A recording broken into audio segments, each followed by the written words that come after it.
Good morning, I'm Charles Lejano and this is One News Now. Today is the first day of general community quarantine in Metro Manila and more people are expected to be out on the road as some industries have now been allowed to resume operations. So what exactly does this mean for the riding public and how is this different from ECQ? Sanitary measures will be strictly implemented as some public transportation resumes today.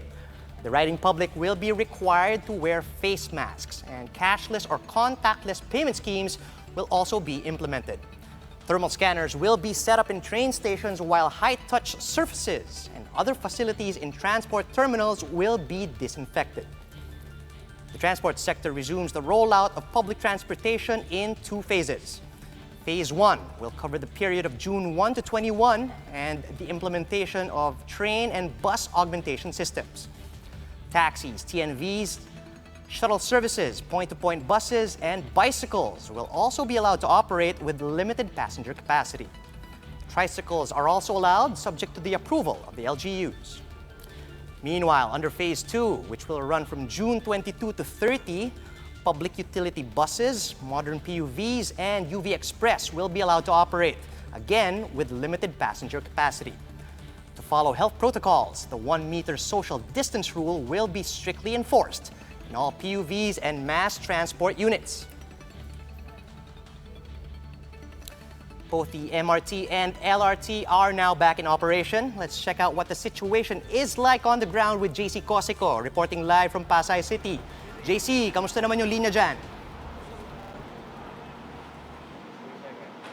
Yes, Charles, it's the first day of GCQ in Metro Manila and as expected, long lines welcome commuters here at the MRT Taft Avenue Station in Pasay City. Station personnel say some commuters are to arrive here at the station as early as 4:30 in the morning. Take note, the first trip is at 5:30 in the morning. People are expected to flock at the Metro's commuter trains as more businesses have resumed operations under eased quarantine restrictions. Plus, buses and jeepneys are not allowed under GCQ. The train's capacity, however, is limited per trip. Under the old normal, one train set carries over 1,000 people. But now, just 13% of that, or 153 passengers, are being let in. 20 trains, including 3 Dalian trains, are said to be operational and will be disinfected at the last stations. In addition, commuters who are required to wear face masks will have to undergo the regular inspection and thermal checking. Footpaths are provided at the entry and exit points. Signages and markers are also placed leading to the ticket booths and waiting platforms. The MRT3 management says train speed in certain stations is now at 40 kilometers per hour from the previous 30 kph pre-ECQ. What this means for commuters is that waiting time has been reduced from the average 9 minutes to just 6 minutes. Given the limited operations, some passengers had to wait for more than 40 minutes before they were able to ride the train. We talked to some of them and here's what they have to say on this new normal. Hindi ba ito hassle para sa inyo? Medyo po, pero kakayanin na lang po. Kasi no choice. Lagi pong long sleeve para no touch. Tapos lagi po, pag may nahawakan, alcohol and sanitizer. Tapos po, vitamins every umalis ng bahay. And then po kapag nag-duty po naka-hand gloves naman po kami. Medyo naguguluhan din ako. I'm not sure kung mag-stop sila sa Ayala. Yun. Kasi nakalagay naman, draft point nila is north pa eh. So, hanggang Ayala lang ako, baka naman.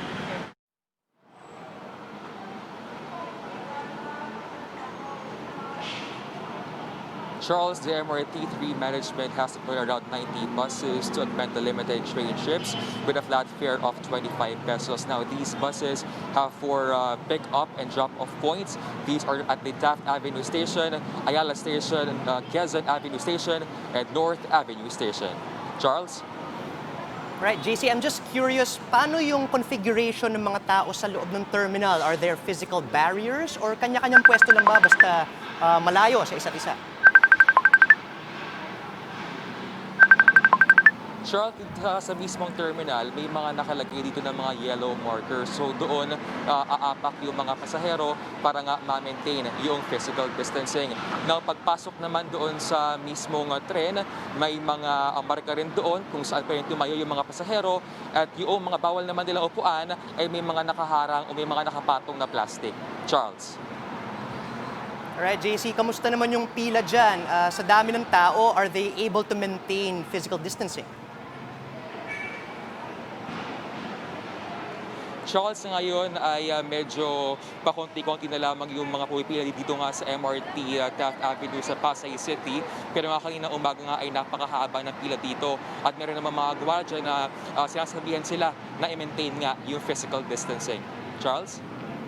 All right, thanks for that, JC. Once again, that was JC Cosico reporting live from Pasay. And along with the MRT and LRT, authorities are allowing transport network vehicles to operate under the GCQ. Let's check out Grab's plans for the GCQ as we have on the line Grab Philippines President, Mr. Brian Koo. Good morning, Brian. Could you tell us exactly what services are available? Meron na bang Grab Taxi, Grab Car, and how many units do you currently have on the road right now? Hi, Charles. Thanks for asking. So if you turn on the app now, you'd see a couple of services available under transport, namely Grab Taxi and Grab Car. No? With the taxi service, there's, I believe, around 2,000 units available. And then with the Grab Car service, also a similar number. But we are currently ongoing, we have currently trainings ongoing and disinfectant and safety barrier distribution for the remaining 16,000 other TNBS operators that were allowed by the LTFRB to begin operation. All right, Brian, so what health measures do you have in place to ensure Grab's compliance with the existing health protocols? So we have a program called Grab Protect, which includes behavioral safety tips for drivers and passengers when they take a ride. And in addition to that, we've also subsidized disinfection kits that we're giving out to all these approved drivers, and a safety barrier that they can install in their vehicle to ensure that there's that protection between the driver and the passenger. All right, how about payments? Are you sticking to strictly digital payments, or will you also be allowing cash payments? Yeah, so according to the MC of the LTFRB, where for transport network vehicles and taxis, only cashless payments will be allowed. So if you look at the option for payments under the Grab app, you'll only be able to pay using the cashless methods, either Grab Pay or credit card. So this is in adherence to the MC of the LTFRB and to ensure that the COVID virus is not transferred through the use of cash. All right, Brian, let's talk about fares for a minute. I understand that this was a bit of a touchy issue even before the lockdown started, before the community quarantine started. What are you looking at now? Are you looking at the same fares, and are you looking at surge pricing as well? Well, a couple of things, no. So the fare matrix of TNBS is comprised of the regular fare of the per kilometer and per minute charges, and then the surge pricing. So nothing has changed with the per kilometer and per minute pricing. So we're still following the same fare matrix that the LTFRB has set forth last year. And for surge, we're voluntarily decreasing surge to 1.5 to be able to help the public get back to its feet and ensure that fares don't go up. Given that the supply-demand situation, we're not seeing it to normalize anytime soon. So that's why we're making that voluntary adjustment. All right, that's some good news for our motorists today. Do you have anything else to tell commuters who are looking to book Grab for today, the first day of ECQ? Yeah, so we've been shut down for 3 months now. So if people are booking Grab and expecting it to be normal conditions like pre-lockdown, it's going to be difficult to expect those conditions, given that we're going to restart the whole engine this week. No? But we do expect things to start normalizing towards the end of this week and later next week, given that the LTFRB is still reviewing some of the names that we've submitted. So we submitted a total of 31,000 TNBS operator names for them to activate. They've activated around 18,000 of these 31,000. So we're looking to get supply back up as demand starts coming in. And we'll know more towards the end of the week, but we're closely monitoring the supply-demand situation, making adjustments as we go along. But safety will always be the number one priority. So our partners will not be able to go online until they've picked up their disinfection kits and installed the safety barriers and gone through the Grab safety training. All right, best of luck to you guys today. Thank you, Brian Koo. That was the Grab Philippines president himself, Mr. Brian Koo. Starting today, quarantine passes will no longer be required for those leaving their homes. The DILG says queue passes are no longer necessary unless LGUs require it in high-risk barangays called critical zones. This as the government eases movement restrictions to slowly restart the economy. But curfew hours and cross-border travel limitations remain in place. Those who need to cross provinces should still secure travel passes, except if traveling for work. Those pursuing work-related matters in another region or province need to present their company ID or documents justifying their reason for travel. Undersecretary Jonathan Malaya says the PNP will still set up checkpoints across Metro Manila, but will impose stricter control on regional and provincial borders. Up next, it's the first day of the general community quarantine for Metro Manila, and you're watching live footage from EDSA. This one over North EDSA.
Good morning, this is Charles Lejano and you're watching One News Now. A lot of passengers are stranded in some part of the metro on the first day of GCQ after failing to catch rides to get to train stations along EDSA. Heavy traffic is also being experienced on parts of the major thoroughfare. To give us the latest updates, we have on the line Gerard de la Peña reporting live from EDSA North Avenue in Quezon City. GDP, how are things there? Well, Charles, motorists have been experiencing traffic jams in certain parts of EDSA after authorities blocked 2 lanes which they will dedicate to buses.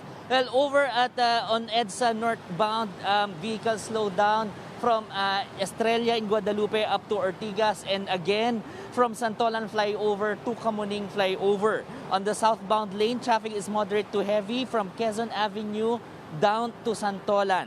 The MMDA and the DOTR have put up barriers to mark the 2 innermost lanes exclusive for buses.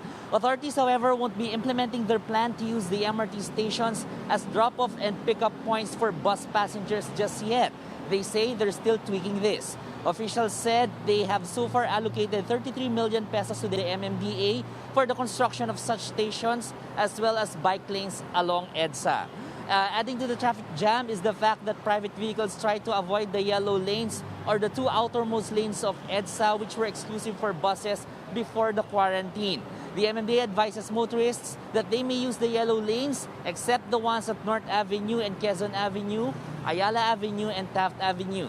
The reason for this is that these portions of EDSA is where the DOTR's bus augmentation program for MRT3 will drop off and pick up passengers. But what's interesting here is that while there are almost no takers for the bus augmentation, as there are more than enough trains for the very few passengers who made it to EDSA. However, there are many stranded passengers in other parts of the metro who have no ride going to these stations. The DOTR said there are taxis and TNVS who can serve the needs of such passengers. They also explained that they are for gradual resumption of various modes of public transport in order to prevent crowding and the spread of COVID-19.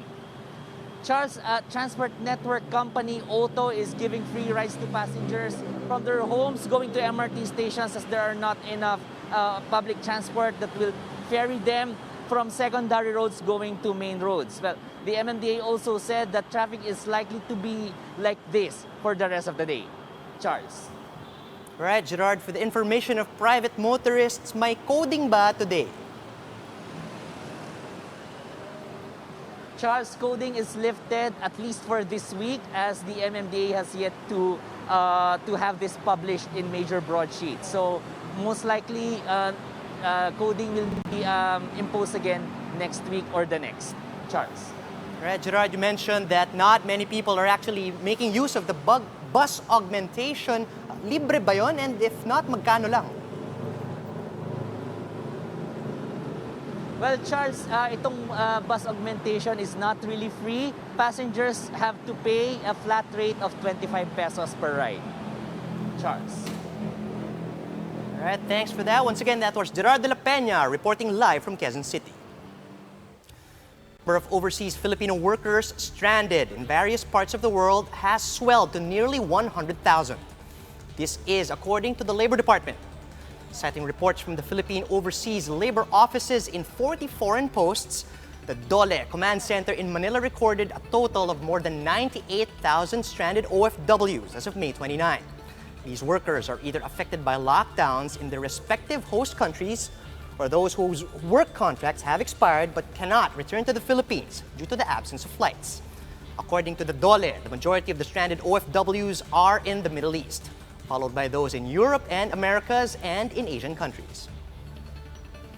Meanwhile, COVID-19 cases in the Philippines continue to rise. Infections surpassed the 18,000 mark a day before the NCR was placed under GCQ. On Sunday, the Health Department reported 862 more cases, 16 of which were classified as fresh cases or test results that were released within the last 3 days, while 846 were late cases or results that were released within the last 4 days or more. The case bulletin also shows that another 7 patients have died, bringing the country's death toll to 957. Further, the DOH said 101 more patients recovered from the SARS-like disease, raising the total number of recoveries to nearly 4,000.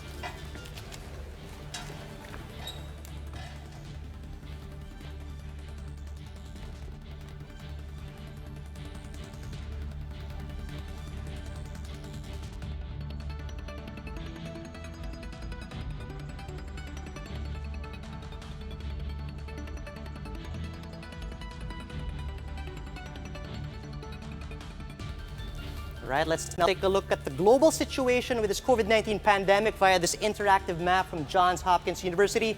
Again, these numbers were gathered from 5 databases. That's the World Health Organization, the US CDC, the European CDC, China's National Health Commission, and the online community of physicians, DXY. As you can see on our dashboard over here, the total number of confirmed cases at 1,789,368. As of 7:30 this morning. As you can see over here, the United States still records the highest number of cases with 1 million. Oh, I'm sorry about that. Total number of confirmed cases for the U.S. is 1,789,368. This comes as mass demonstrations continue across the South American nation after the death of George Floyd at the hands of the police. As you can see here, you may want to turn your attention from the map if you're not fond of these red dots, as it's all over the U.S. As you can see here, the U.S.'s case count is thrice the tally of Brazil, Russia, the United Kingdom, the country with the Brazil with the second number of cases with over 500,000. Confirmed cases also in Russia are 405,843, 276,000 for the United Kingdom, and over 239,000 for Spain and 232,000 for Italy. The global death toll, meanwhile, has reached over 370,000. Here we go. Over 370,000, with the U.S. still getting the lion's share with more than 100,000 100,000 deaths. Despite this, Donald Trump appears to be dead set to sever ties with the World Health Organization, citing the health organization's inadequate response, particularly as regards China. Meanwhile, the Finance Department has secured nearly $5 billion in foreign loans to boost the government's COVID-19 response. $4.5 billion in budgetary support came from the ADB and World Bank loans, as well as the government's issuance of US dollar-denominated bonds last month. On top of that, the World Bank accelerated its disbursement of $200 million in additional financing for its social welfare development and reform projects within the country. The government likewise signed another $100 million project loan to the lender for its COVID emergency response project. Finally, the DOF raised an additional $8 million in grant financing from the ADB for 2 projects implemented by the DOH and other agencies dealing with the pandemic. These financing packages amount to a grand total of $4.85 billion borrowed as of May 14. For more updates, you can follow News 5, the Philippine Star, and Business World online. I'm Charles Lejano. We are One News.